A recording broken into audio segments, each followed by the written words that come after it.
سوف نتعرف على موعد وتوقيت مباراة كلاسيكو الأرض بين الغارمين فريق برشلونة ضد فريق ريال مدريد والقنوات الناقلة لهذه المباراة. إذا كنت مهتما تابع الفيديو ولا تنسى الاشتراك في القناة وتفعيل زر الجرس ليصلك كل ما هو جديد وحصري. يستعد نادي برشلونة وريال مدريد الإسبانيين لمواجهة بعضهم البعض في كلاسيكو الأرض ودية 2023 تحضيرا للموسم الجديد.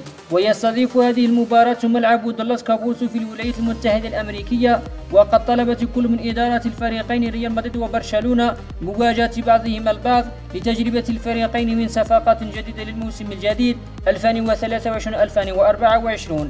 أحداث اللقاء ستذاع عبر قناة البارسا تيفي، ومن المتوقع نقل المباراة عبر قناة الرابعة العراقية والشارقة الرياضية الإماراتية. وسوف تنطلق طفرة البداية في تمام الساعة 3 صباحا بتوقيت الجزائر وتونس والمغرب، 4 صباحا بتوقيت ليبيا والسودان، 5 صباحا بتوقيت السعودية ومصر والعراق وسوريا والأردن والبحرين. والمباراة سوف تكون يوم السبت 23 يوليو 2023. نتمنى لكم مشاهدة ممتعة للمباراة.